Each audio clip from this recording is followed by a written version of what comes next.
जिस तरह मेरे दोस्तों बुजुर्गों इस हफ्ते वाली तालीम के आमाल मस्जिद के मशवरे से तय होंगे और वो पर्चा तालीम में जाएगा, उसके मुताबिक काम होगा, आइंदा दिन उसकी कारगुजारी सुनी जाएगी, उसके मुताबिक काम हुआ या नहीं हुआ। इसी तरह वहां से तश्कील का जो पर्चा आएगा, आमतौर पर मस्जिदों में मस्तूरात की हफ्ते वाली तालीम की तश्कील का पर्चा मशवरे के रजिस्टर में रख दिया जाता है।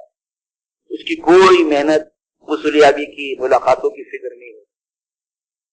लेकिन मेरे दोस्तों बुजुर्गों, अगर इन तश्कीलों से हमारी मस्जिदवार रोजाना जमात के मशवरे में एक एक पर मेहनत हो तो हर मस्जिद से मस्तूरात की जमात के निकलने की शक्लें बन जाएंगी और काम के बढ़ने की शक्लें बन जाएंगी। एक बहन ने खत लिखा, खत मशवरे वालों के नाम, हमारे यहाँ मशवरे कि हम हफ्तेवारी तालीम में जाते हैं और 10 मरतबा अपना नाम दे चुके हैं, अपने मर्दों को भेजने का नाम, या हम साथ जाएंगे अपने मर्दों के, इस तरह नाम दे चुके हैं, लेकिन कोई एक फर्द भी 10 मरतबा के बाद मस्जिद से हमारे घर पर नहीं आया।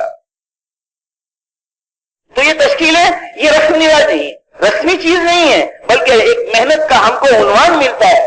इस पर्चे को मशवरे के दायरे में सजाना नहीं है, बल्कि एक नाम पर मेहनत करके इनको निकालने की फिक्र करनी है। आपको हीरे मोती मिलेंगे। তো বলেন যে আমাদের মসজিদ আর জামাত মশওয়ারা করবে, ওইখানে আমলগুলাকে তারা ফয়সালা করবেন, হ্যাঁ, কে কোন আমল করবে, এরকম ভাবে ইস্তেকবাল করবে, তশকিল করবে, কিতাব পড়বে, 6 নম্বর বলবে, তশকিল করবে, ইত্যাদি বিস্তারিত লিখে ওনারা কাগজ পাঠাবেন।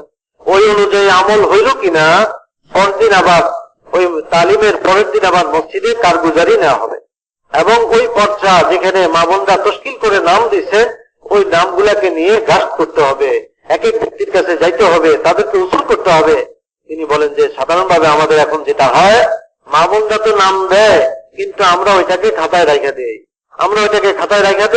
আমরা কোনো উসুলি গাস্ট এরকম করি না, যার কারণে কি হইতেছে, যার কারণে কাজ বাড়তেছে না। তিনি বলেন যে আমাদের এক বোন এরকম ভাবে চিঠি লিখছে, মশওয়ারাওয়ালাদের কাছে চিঠি লিখছে যে আমি তো 10 বার নাম দিছি কিন্তু আজ পর্যন্ত একবারও আমার ঘরে কোনো সাথী গাছ করার জন্য আসে। যে আমরা যদি এরকম করি তাহলে কাজ কেমনি বাড়বে?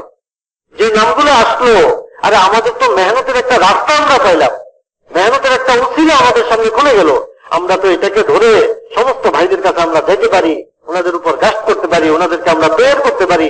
হ্যাঁ, যে বন্ধু তৈরি হয়ে আছে, বিবি তৈরি হয়ে আছে, কিন্তু ওই পুরুষকে আমরা তৈরি করে আমরা নিতে পারতেছি না, এই জন্য কাজ লাগতেছে না।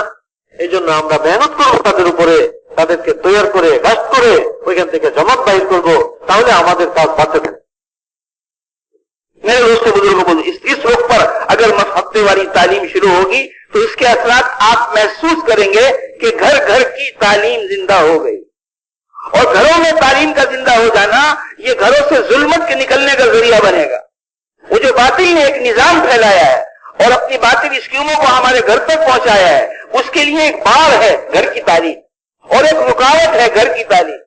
घरों में तालीम का शुरू हो जाना अनवरात के घरों में दाखिल होने का और इस्लामी नूर के घरों में दाखिल होने का और अमाल के घरों में दाखिल होने का जरिया बनेगा और बातिल स्कीमें के टूटने का जरिया बनेगा।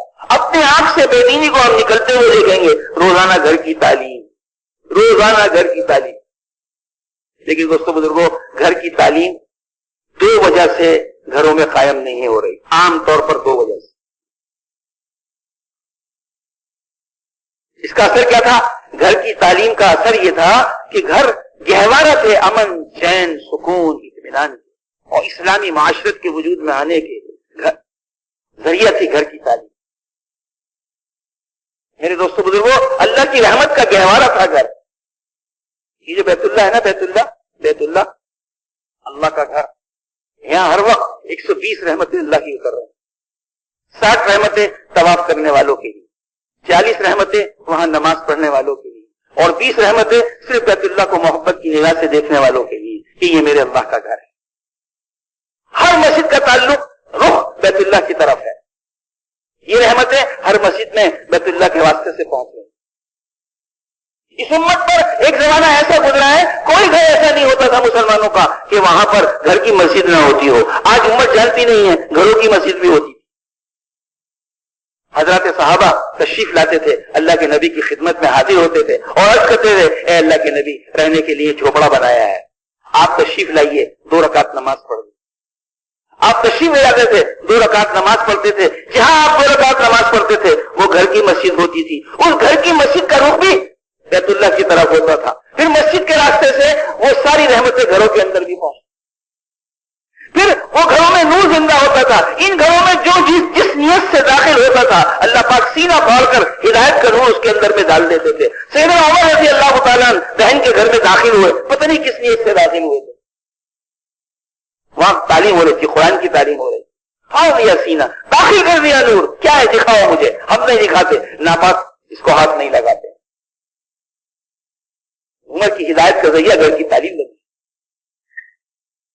इसलिए मेरे दोस्तों को घरों में रोजाना तालीम का हल्का, ये घर बन जाएंगे रहमत के गहवारा। इन घरों में अमन, चैन, सुकून, इत्मीनान की चादर और हिफाजत का इंतजाम ऊपर से होगा। मेरे दोस्तों, ये कहते आमालुकुम उम्मालुकुम, तुम्हारे हाकिम तुम्हारे आमाल हैं, अपने हाकिमों को बुरा मत कहो। जमीन से जैसे आमाल जाएंगे वैसे आसमान से फैसले होंगे। घरों की तालीम से आमाल वजूद में आएंगे, खैर के आमाल वजूद में आएंगे। रोजाना फरिश्ते उतरेंगे, फरिश्ते।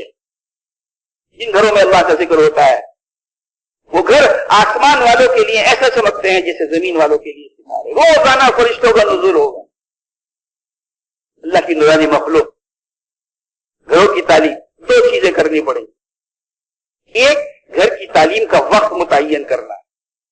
हमारे घर में तालीम का हल्का किस वक्त होगा, घर वालों के मशवरे के साथ। वक्त मुतय्यन नहीं करेंगे, एहतमाम नहीं आएगा। और आमाल के जितने वादे हैं फज़ाइल की किताबों में, जितने वादे हैं वो एहतमाम आमाल पर है। नमाज पर जितने वादे हैं वो मेरे दोस्तों एहतमाम नमाज पर है। जिक्र पर जितने वादे हैं वो एहतमाम जिक्र पर है। एहतमाम, तालीम का एहतमाम होगा जब कि घर में वक्त मुतय्यन। और दूसरा अपने अखलाक को घर वालों के साथ सही बनाना पड़ेगा। जिस तरह मोहल्ले में गश्त वो आदमी कर सकता है जो इसके मामलात मोहल्ले वालों के साथ साफ हो, अखलाक अच्छे हो, मामलात साफ हो, ठीक ठाक हो, वो गश्त करेगा। इस तरह घर की तालीम उसकी मौसर होगी जिसके अखलाक घर वालों के साथ अच्छे होंगे। अल्लाह के नबी फरमाते हैं, तुम में सबसे बेहतर वो है जो अपने घर वालों के साथ अच्छा है, और मैं तुम में सबसे बेहतर हूं अपने घर वालों के साथ।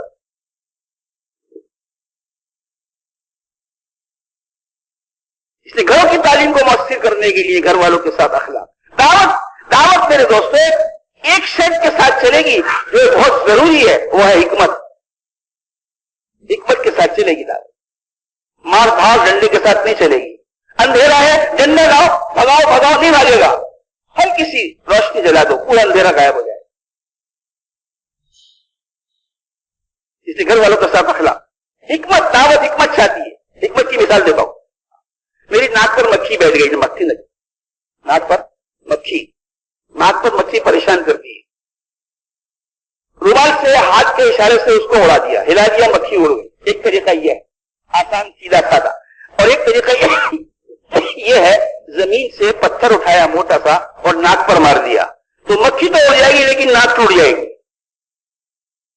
तो बगैर नाक तोड़े मक्खी उड़ानी है। अरे बात समझ में आ रही है? कोथा बुझिल तो मेरा दिल चाहता है मुझे बंगला आती होती तो बंगला में बात करता, लेकिन जन्नत में जबान का मसला नहीं होगा इंशाअल्लाह। जन्नत में सब अरबी बोलेंगे। क्या बोलेंगे? एक जबान होगी सबकी, लुगतुल जन्ना। हाँ, तो मसला ही नहीं होगा। ये सब मेहनत जन्नत में पहुंचने की, अल्लाह हम सबको पहुंचा दे। ये बंगला उर्दू का मसला खत्म, सब एक बोली। मोहतरम दोस्तों बुजुर्गो, তিনি বলতেছেন যে এই যে আমাদের সাপ্তাহিক তালিম, ওইখান থেকে আমাদের মা বোনদের নিয়ত হবে, আর ওইখান থেকে তারা তৈরি হয়ে ঘরের তালিম চালু করবে। আর এই ঘরের তালিম এমন একটা আমল যে আমলের দ্বারায় ঘরের মধ্যে রহমত বরকত আসে। রহমত বরকত আসার এটা হলো জরিয়া। আর বাতিল থেকে এটা, বাতিল আসতে এটা কি হয়, বাধা হইয়া দাঁড়ায়।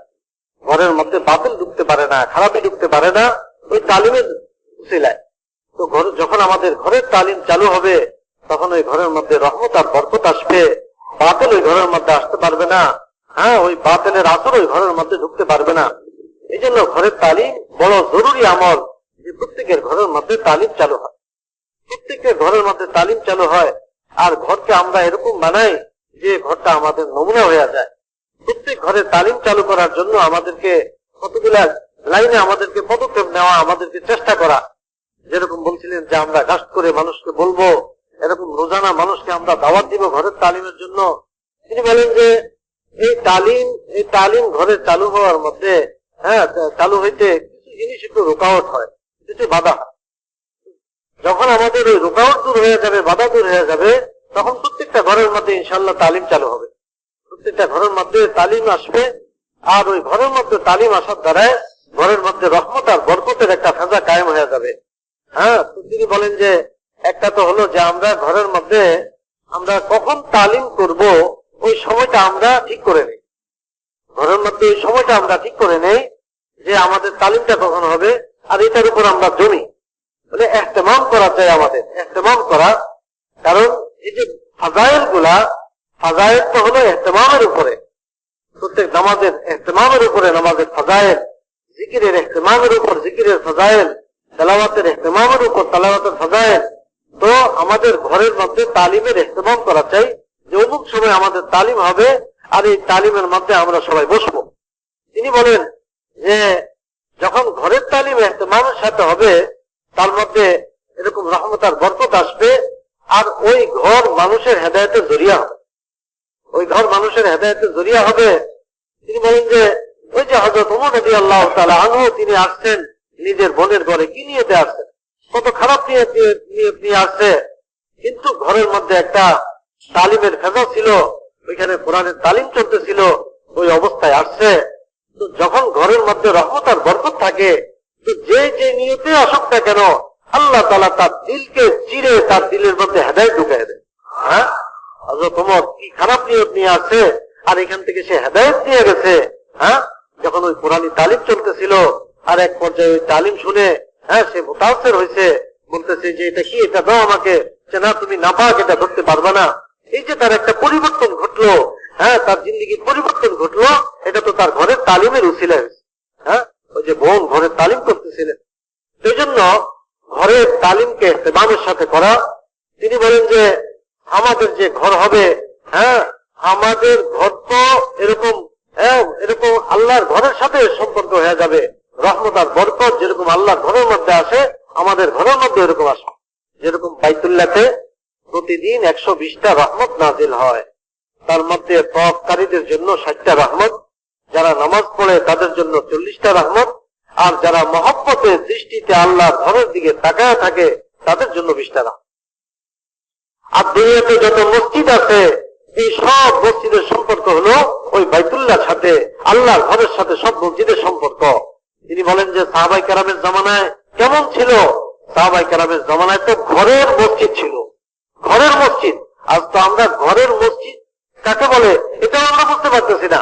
ওনাদের জামানায় তো ঘরের মসজিদ ছিল। হ্যাঁ, একটা ঘর বানাইছে, আর হুজুর সাল্লাল্লাহু আলাইহি সাল্লামকে এই কথা বলতেন, ইয়া রাসূলুল্লাহ, আমার ঘরে আসেন, আমার ঘরে একটু নামাজ পড়েন। হুজুর সাল্লাল্লাহু আলাইহি সাল্লাম ওইখানে গিয়ে নামাজ পড়তেন, আর ওইটাকে মসজিদ বানায় নিত। হ্যাঁ, ওইটা রোগ এরকম বাইতুল্লাহর দিকে হইতো। তো বাইতুল্লাহর রহমত আর বরকত তার ঘরে রোজানা আসতেছে। হ্যাঁ, আসমান থেকে এরকম নূর আসতেছে, রহমত আর বরকত তার ঘরের মধ্যে আসতেছে, তার ঘরের মধ্যে একটা নূরানী মাহল কায়েম হয়ে গেছে। হ্যাঁ, যে তার এতে হলো তার ঘরের মসজিদ। তো বাইতুল্লাহর রহমত আর বরকত আনার একটা রাস্তা সে পাওয়া গেছে, বাইতুল্লাহর রহমত আর বরকত তার ঘরে আসতেছে। আমাদের ঘরগুলোকে তো এরকম বানানো চাই যে ওই রহমত আর বরকত আমাদের ঘরে এসে যায়। তাহলে কি হবে, যে আমাদের ঘরে আসবে এরকম সে এখান থেকে হেদায়েত পাবে, হেদায়েতের নূর এখান থেকে নিয়ে যাবে।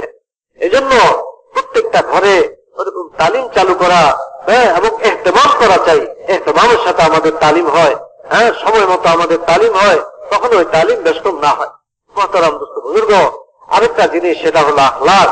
হ্যাঁ, বলছে ওই ব্যক্তি নিজের এলাকায় মেহনত করতে পারে, গাছ করতে পারে, মানুষকে তৈরি করতে পারে, যার আখলাক ভালো, মানুষের সাথে সে ভালো আখলাকের সাথে চলে। তো ঘরের কাজ তো আখলাকের সাথে চলবে, ঘরের কাজ আখলাকের সাথে চলবে। বিবি বাচ্চার সাথে যখন তার ভালো আখলাক হবে, হ্যাঁ ওরকম তার চলাফেরা হবে, হ্যাঁ মুহতারাম দোস্ত বুজুর্গ, তখন গিয়ে তারা তার কথাকে নিবে, তার কাজকে নিবে। হ্যাঁ সেই জন্য ভালো আখলাকের সাথে চলা, ঘরের মধ্যে আখলাকের সাথে যখন চলবো তখন ঘরের মধ্যে ওইরকম আমল জারি হবে আর দিনের ফেজা কায়েম হবে। আর আমল যখন সুন্দর হবে আল্লাহ তাআলার পক্ষ থেকে ভালাইয়ের ফয়সালা দুনিয়াতে আসবে। ভালাইয়ের ফয়সালা আমালুকুম উম্মালুকুম, তোমাদের আমলে হলো তোমাদের শাসক।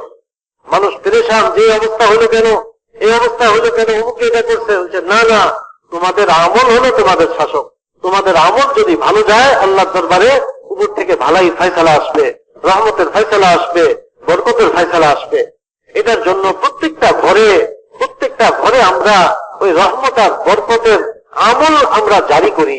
হ্যাঁ, তো ঘরের তালিমের দ্বারা ওই রহমতওয়ালা আমল ঘরে জারি হবে, ওই বরকতওয়ালা আমল ঘরে জারি হবে, যার দ্বারা খোদার পক্ষ থেকে ভালাই ফয়সালা আসবে, রহমত বরকতের ফয়সালা আসবে। ওইরকম একটা ফেজা বলবে, পরিবেশ বলবে, যে আসবে সে এখান থেকে হেদায়েত দিয়ে যাবে, তার দিল খুলে যাবে, সে এখান থেকে ভালো নিয়ে যাবে। মুহতারাম দোস্ত বুজুর্গ, সেই জন্য আমাদের প্রত্যেকের এটার জন্য ফিকির করা যে হ্যাঁ কিভাবে আমাদের ঘরটা এরকম দিনের একটা নমুনা হয়। আর বাতিলকে রুখে দিবে এই তালিম, বাতিল ঘরে ঢুকতে পারবে না এই তালিমের উসিলায়। আর ঘরের মধ্যে এরকম বরকত আসবে, রহমত আসবে এই তালিমের উসিলায়। এই জন্য ঘরের তালিমকে মজবুতির সাথে আমাদের করাতে